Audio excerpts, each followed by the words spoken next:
So next up, we'll learn more about the latest research in hearing and cognition from Dr. Elaine Ng. Dr. Ng is a principal researcher and research program manager for BrainHearing at Otic. She is also an adjunct associate professor in cognitive hearing science at Linköping University, Sweden.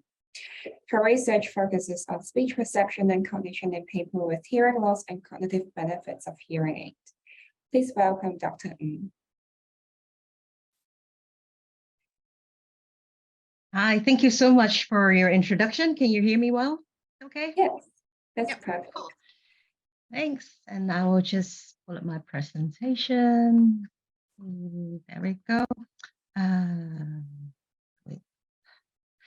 So thank you so much for the introduction. And I think just now we had 3 really great talks that sets the stage really, really well, where we learn more about the link between dementia and hearing loss and the efficacy of sensory interventions. And finally, Alejandro talked about the hearing technology, how that can potentially improve brain health. And this is, you can see, this is kind of like the continuation of the 3 talks, where I'm going to talk about the latest research and technology innovations at Otic and how we see the future of audiology, you can say, in improving not only the audiological outcome, but also how do we deliver sounds and technology that can best support the brain and can potentially improve brain health, as Alejandro talked about.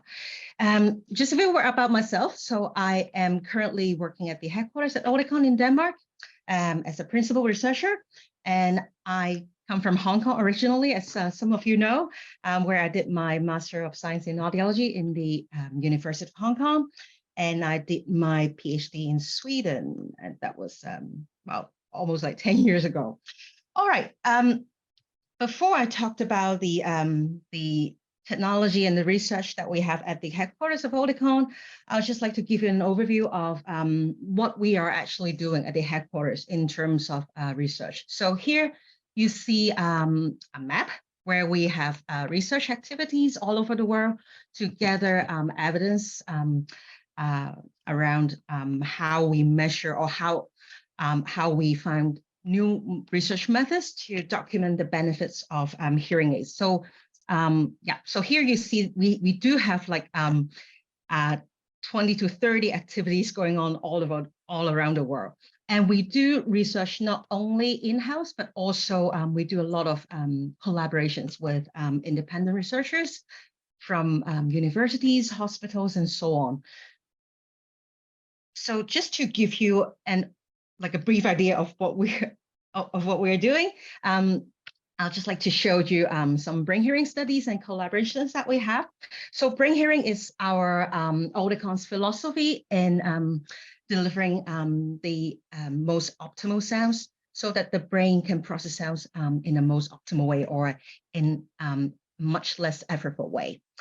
So what you see here in these 2 pictures are what is happening at the headquarters of Otic.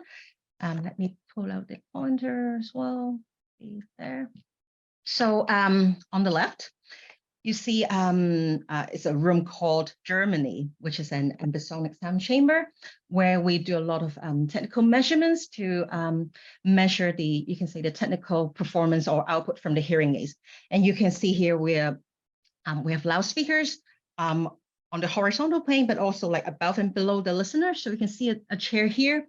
So what we usually do is that we put, well, either a person, depends on the measurements that we're doing, either a person or a dummy, which is the chemo or HES, as you may know, where we can measure the performance in simulated real life environment where sounds come from different directions. And on the right is our EEG lab, where we do brain imaging study in a sound studio called America. So it's not really in America, it's actually in Copenhagen, but it's just called America. So this is our EEG lab. And then external research. So we have different collaborations. So 2 examples here. On the left, is a collaboration that we have a few years back where we did a pediatric study looking at the benefit of our pediatric hearing aids on children. And this is the study where we looked at speech understanding benefit on children, where the speech come from different direction. And then on the right here, lower right, where you see this lady wearing a goggle. So this is a study performed in Sweden, where we looked at, where we measured listening effort using pupillometry. So these two, you can say pupil cameras, they're capturing the size of the pupil, which is an indication of listening effort, which I will talk about later on in my talk. So first of all, I would like to tell you some latest research, or one of the latest studies that we had at the headquarters, where we looked at how we can use EEG, a brain imaging method, to detect auditory attention. And why am I telling you that? Is because from the outcome, from the finding of this research study, this kind of like paves the ways on developing our next generation of hearing technology. So let's get into the study. So before I talked about the EEG, the brain imaging study, let's take a step back and think about how do we make sense of sounds in everyday life. So let's take an example as you're the lady here with the brain that you can see through her head as you. So you are walking in the middle of a very busy street where you have like people, your friends talking around you.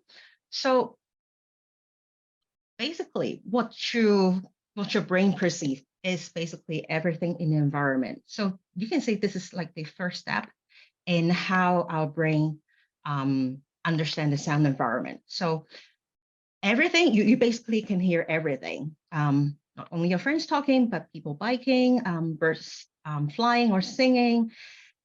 So you can get everything in the environment. You can hear everything in the environment. But of course, what you hear is very much dependent on your attention or your what you want to listen to at that moment. So maybe at this very moment, you are very attracted to the musicians on the street on the right-hand side here.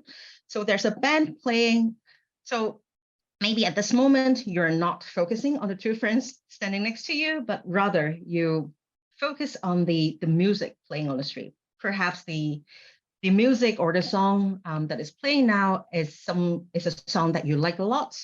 And amazingly, you can also zoom into one of the instruments in this band as well. So, for example, in this very moment, you're able to zoom into the saxophone, for instance. So our brain has this very amazing ability to focus and to selectively attend to things that you would like to listen to. So based on this, you can say common understanding, we developed a advanced research method based on EEG. EEG stands for electroencephalography.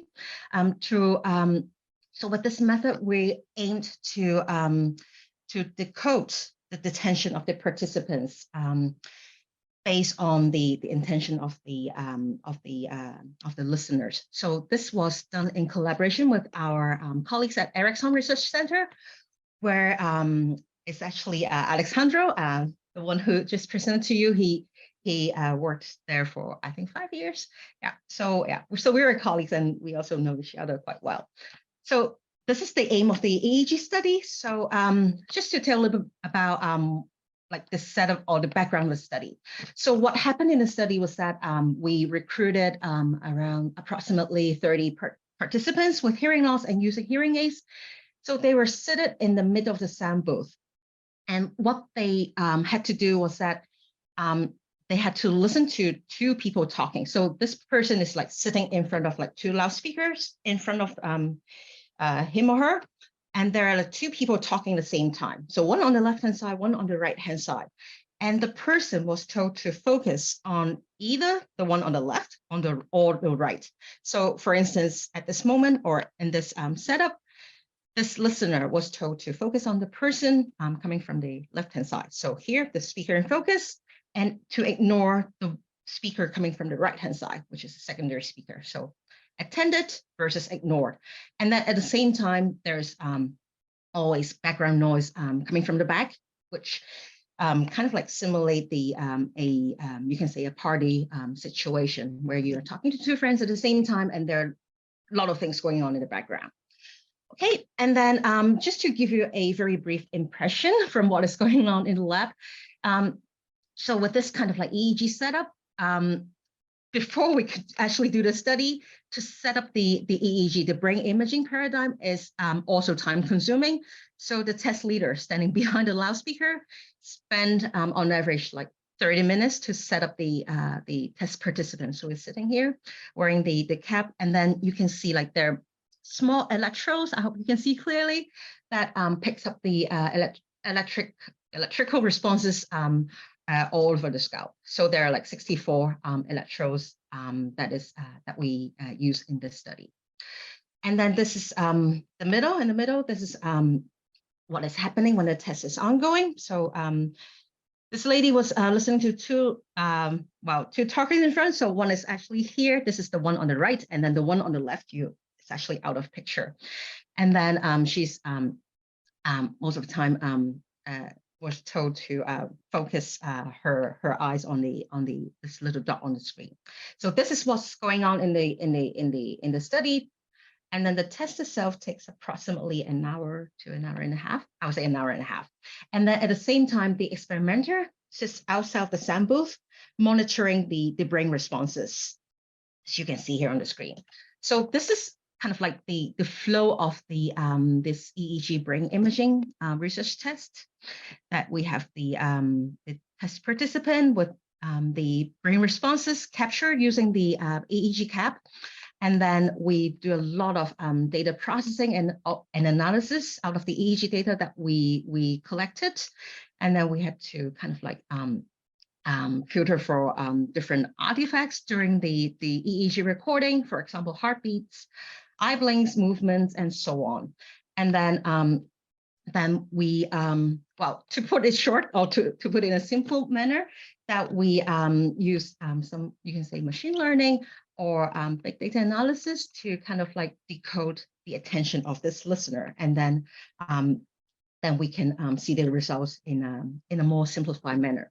So what the results from the study on high level is that with the listener sitting in the middle, so this is kind of like the recap of the test setup, what we can see from the EEG or the brain responses is that the brain, you can say, had a very strong representation towards the speaker in focus, which is the one that the listener is attending to, while the brain has kind of like moderate responses towards the secondary speaker, which is the one, the person that the listener was told to ignore, while the background noise is also represented in the brain, but is much relatively weaker as compared to the attended talker and the ignored talker. So here we can see that our brain, from our EEG responses, we can sort of decode which sound source or which talker the person is listening to. So what is the takeaway from this study? So we can see that EEG can be used to detect and decode attention towards different sound sources in the environment. And what is more important is that how do we apply this knowledge in our future hearing technology? So this brings us to the COCOHA project that Alejandro briefly mentioned, which he also heavily involved in. So this brings us to the question. So given that brain activity can be used to detect listeners' intention, can we actually have the brain directly control a hearing aid? So this is the background of the COCOHA project. And then you can see this is the really nice logo of the project. And if you would like to know more, this is the webpage of the project. And then you're very welcome to go in and explore more if you're interested. So this leads us to the second part of my talk, which is to steer hearing aids using brain activity. So think about what situations our users has most problems or complaints in. Cocktail party situation or speech understanding and noise is still the #1 challenge that that our users is facing. And this is also like kind of like the study setup that I just mentioned to you. So a lot of people are talking at the same time, and this is the moment where people with hearing loss and or people with hearing aids struggle most. So with current hearing technology, based on the acoustic property, based on the acoustic environments, the hearing aids and the technology, the signal processing can separate very well, like what are the speech sources or sound sources and what are the, you can say, environmental sounds. So you can say this is what the current technology is really good at, is to pick out what is, or what are the speech sources in the environment, as you can see in this picture here. But what the hearing aid does not know is that the intention of the listener. So the hearing aid right now has no clue of which person in this picture that the person is listening to. So by knowing the listener's intention, so for example, if the hearing aid knows also that the listener is actually paying attention to this person, so the hearing aid can be you can say fine-tuned to better focus on the sound of interest. And of course, this is very much targeting the situation that the listeners have the most difficult or challenges in. So this is, you can say, the schematic representation of what this project is aiming to achieve, is to pick out the sound of interest by knowing the intention of the listener. So just to give you a brief flow of how this COCOHA project is about. So not flow of the flow of technology. So just now we talked about that the hearing aid is very capable in capturing the full sound environments and detecting speech from noise from the sound environment, just in step #1. And then from our research study, we got to know that with EEG measurements or by measuring the brain responses, we are, to some extent, able to capture listeners' intention. So like here, what I show in the picture. So what the project is trying to achieve is that, can we build a hearing aid that can record or collect EEG data so that we can capture listeners' intention, so that the hearing aid can also prioritize the sound of interest or the sound in focus. And this is, you can say, the essence of the project. So here I'm showing you some early prototype that came out like some years back. So you can see this is, you can say, a pair of prototype hearing aid, and then what is connected to the hearing aid is a pair of earmuffs with these black dots on the earmuffs, and they are actually electrodes to pick up brain responses inside the ear canal. So this is kind of like give you an idea of like how big the hearing aid is, and then how it fits in the ear of the listener. And then you can see that the size of the hearing aids are big, and then there are a lot of cables. And of course, this is like early prototype. And to do those analysis that I mentioned to you, it requires, you can say, huge like processing capacity, also in terms of power as well, power consumption as well. So this is how our colleagues were able to achieve back then. So linked to this machine where you can do some analysis in capturing user intention. And of course, this is very bulky, you can say, and not very realistic when it comes to real life uses. So later on, our colleagues at Ericsson also looked into building prototypes that are more, you can say, more realistic in the sense that that we have like kind of like the commercially available hearing aids, and then with ear modes that is considerably smaller. Still, we have the electrodes placed or like implemented in the ear mode to pick up electrical responses or brain responses through these electrodes. So this is what you can see here on the picture. And this is also what we call the ear level EEG. So to pick up the responses in the ear canal instead of the 46 channels all over the scalp. And of course, you may wonder, okay, what is the comparing the quality of brain responses that we can capture over the scalp versus like what we can capture in the ear canal. So our colleagues at Ericsson worked very hardly, and then they, instead of like capturing brain responses from all over the scalp or doing all those attention decoding, they found actually another way to detect user intention with this ear level EEG. This is by measuring the, you can say, the potential differences between the electrical responses captured from the hearing aids inside the ears. So what we know is that you can say the electrical activities changes while we move our eyes. So as you can see here, as our eyeballs kind of like stare to the left or the right, it changes the voltage or you can say the responses in a certain way. So by knowing this, that we can actually capture user intention using eye movement by ear level EEG or electrodes. So like here, that's what I'm showing you here. So why? So like you may wonder, like how does it work? Like steering hearing aids using eye movement. So I'm going to show you a video just to demonstrate to you what is the idea behind this.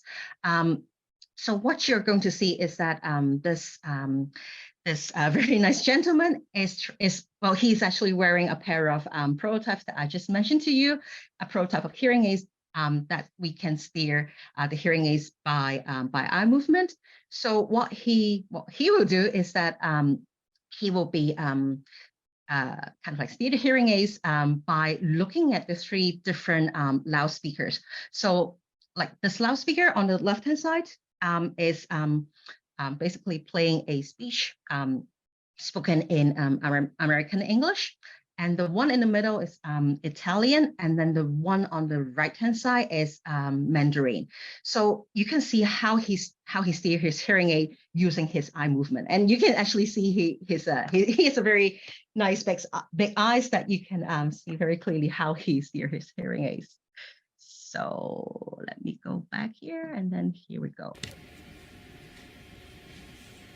Lusignolo.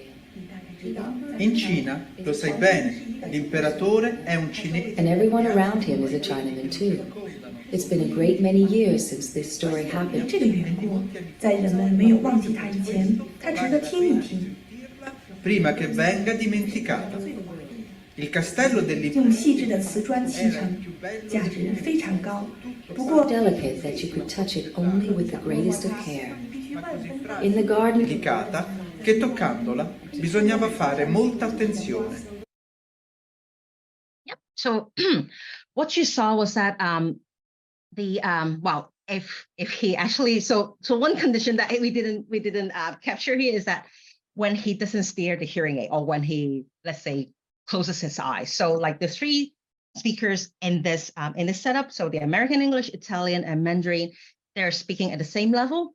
But as he stares at one of these speakers, you can hear that that speaker was you can say amplified, and then the other 2 speakers were attenuated or reduced. And this is what we would like to achieve when it comes to the audiology with this intent control or intent driven hearing technology. So this is the first part of. I'm not going to play it again. So this is the first part of the hearing technology, or the future of the very future of hearing technology that I would like to talk to you about.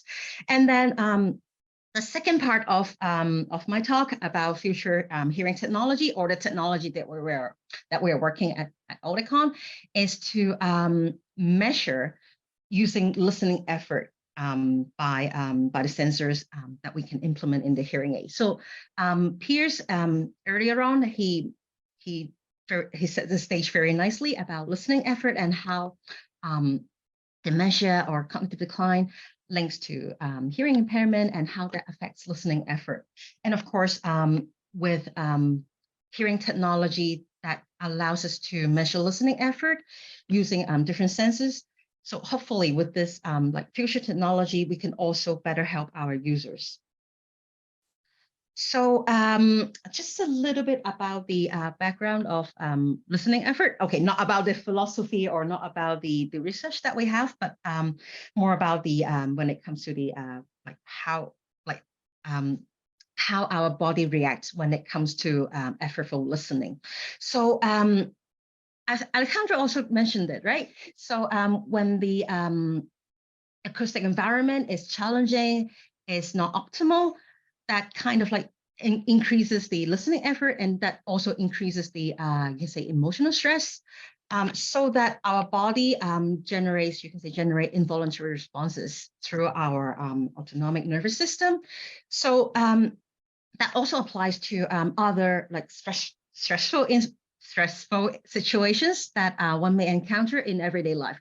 So when you're in stress situations, then your body starts to react. So you may start to, let me bring the point out, you may start to sweat, your heart starts to beat faster, you start trembling, and so on, as you can see on this figure. So if the stress is created or related to listening effort, so this is also the time that indicates that more help is actually needed from hearing aids. So think about like, okay, now we know that when someone is under stress or when someone is like putting a lot of effort, our body reacts. So what the sensor can detect this kind of like physiological changes in our body responses. So here are listed, like there are at least 5 different responses that we are able to capture with the sensors that we have nowadays. So sensors that are, I would say, sensors that we have may not be in the hearing aid nowadays, but the sensors that we have in like Fitbit or like smartwatches that we have, and also other devices. So they are, so these body responses are cardiorespiratory responses, pupil dilation, so the change of the pupil size, skin conductance, body temperature, and body movement. So just to give you a like a little bit deep dive on like how the hearing technology can potentially reduce listening effort by knowing the physiological responses when we are in like stress situation or in effortful listening situation. So this is the study that we did also together with Ericsson Research Center to look at how the size of the pupil changes when the listening situation becomes more challenging, you can say. So when I say pupil dilation, so this is the pupil that I talked about. So the pupil in the eye that regulates the how much light that can that one can get into the eye, for instance. So the principle here is that when the size of the pupil increases, that indicates higher effort. So the study that we conducted here is to just to capture the size of the pupil in different listening environments. So from very easy listening environments, so let's say the signal to noise ratio is plus 20 dB. So this is the time when the speech is much louder than the background noise, and then all the way down to very difficult listening environments. So minus 15 means that the noise level is 15 dB above the speech level. And here on this picture, you can see how the size of the pupil is captured by the pupil camera. So this participant is sitting very still, kind of like looking at the camera most of the time while he was listening to some speech and noise stimuli. So what we can see here is that in this experiment, so in easy listening situations, so like when the signal to noise ratio is in a very positive range, around 20 dB or 10 dB, So speech understanding or speech recognition is almost 100%, and this is, not a very new finding. In easy situation, you're able to understand most of the things. As the noise in the background increases, or as the signal to noise ratio increases, you can see that the speech understanding, speech recognition goes down, and in this minus 15 dBSNR.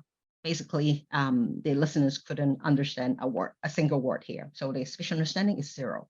And what happens to the pupil size is that in easy listening environment, when we look at the graph below here, when it comes to easily listening environments, that the size of pupil is not that large in general. So it's at a relatively low level. But as there's more and more noise coming in the background, you can see that the size of the pupil increases, as you can see here, that is going up as the noise is increasing.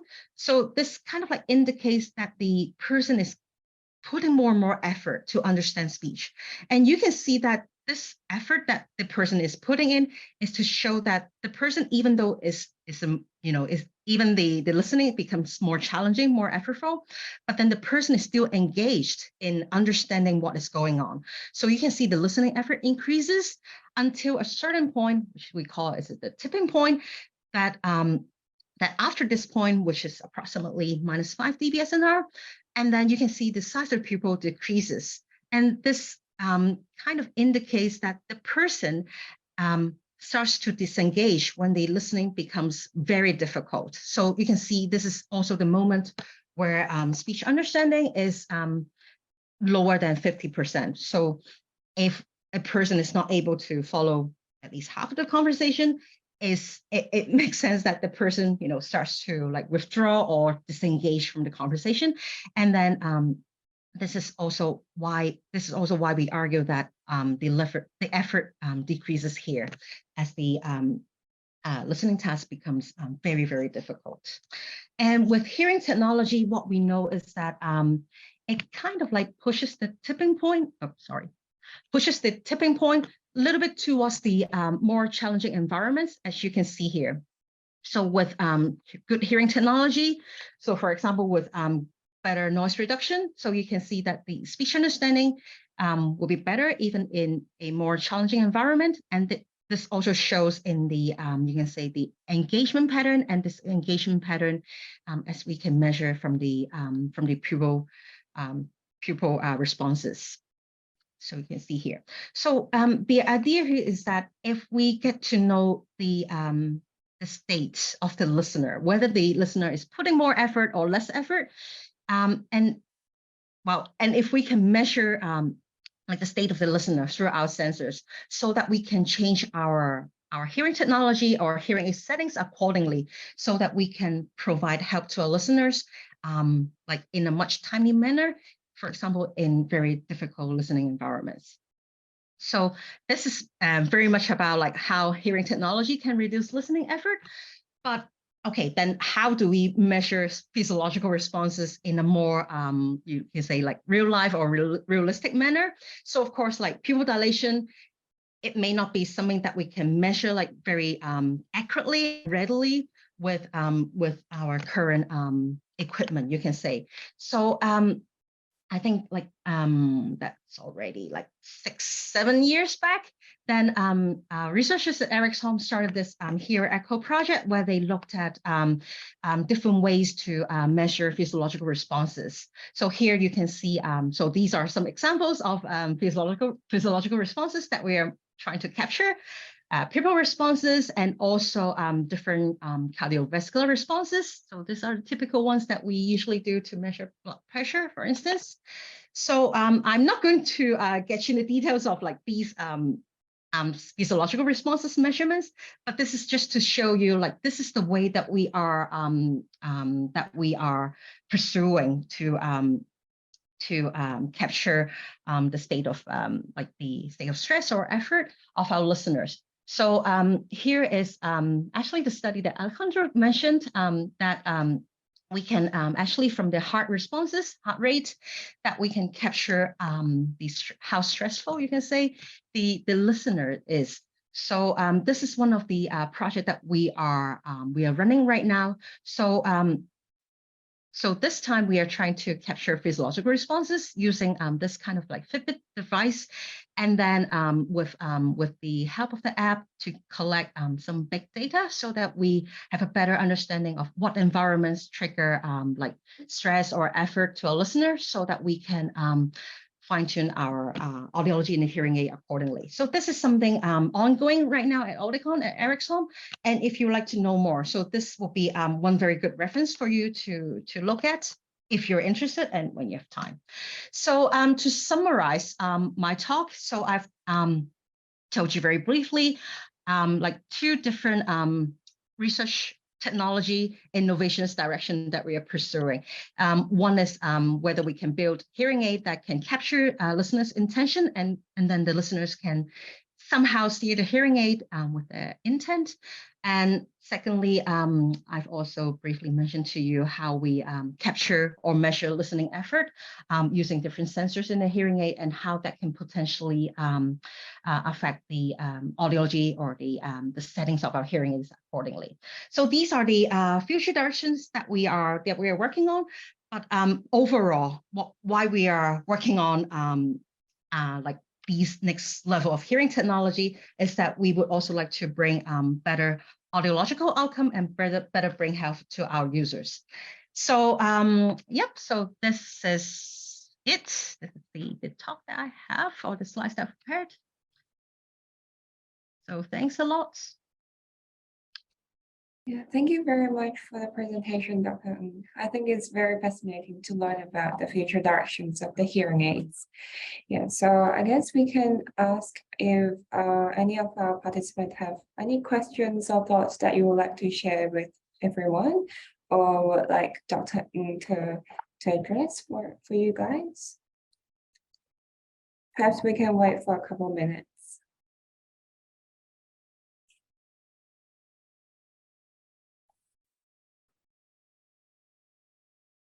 Elaine, I have a question. This is Maureen. Yes. Dr. Dawes mentioned something I wasn't familiar with, the effort assessment scale, the EAS. Because I know listening effort is something we like to talk to our patients about, although it may not be a term that they're familiar with, and the concept may not be something they think about unless you really discuss it with them. But is there a way? Is the scale something that could be used clinically that would be easy? Because of course you can't all do pupillometry to measure improvement in listening effort, although of course we have very strong data from Oticon showing that we see that in a wide range of patients. But is something like the EAS something that can be used clinically? Because I'm not very familiar with it. Yeah, that's a very good question, Maureen. So I would say like what we have right now in the clinics is still mostly using questionnaires or asking for like subjective responses when it comes to listening effort. But that's something that I didn't have time to mention, but what we are also working on, how do we like measure listening effort? Maybe not clinically, but in everyday life, it's also like through the app as well. So this is also like some kind of questionnaire, but embedded in the app so that we can like capture or ask the users how much effort they're in different, you can say, acoustic environments. So yeah, so this is also something that we are working on right now. So try to understand or to capture listening effort in a more real life situation as well. So I hope this is a short and brief answer to your question, Maureen. I hope that that answers your question. Thank you very much. Thanks, Elaine.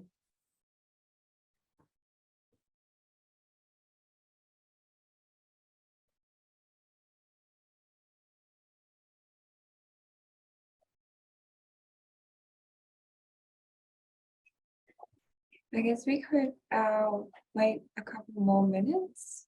Otherwise, we could close, wrap it up.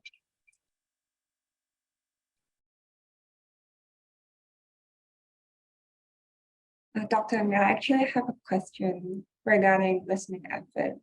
So is there a correlation between listening efforts or potentially audiological handicap, self-perceived audiological handicap, or the audiometric results that we had on the PTA results? For example, Yeah, that's a very, very good question. So I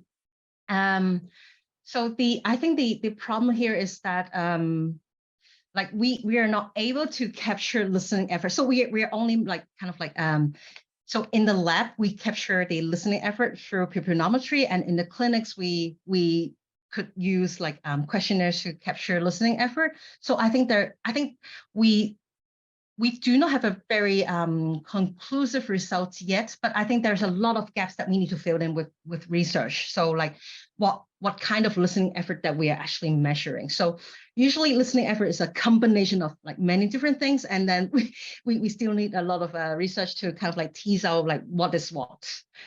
So this is also something that we are striving to kind of like have a better understanding on like how listening effort is related to like the PTA, and then the like how long the person has been suffering from hearing loss, and the cognitive capacity as well. So if one has a more you can say better working memory capacity, so maybe those people could better withstand listening, effortful listening, so they can manage effortful situation better.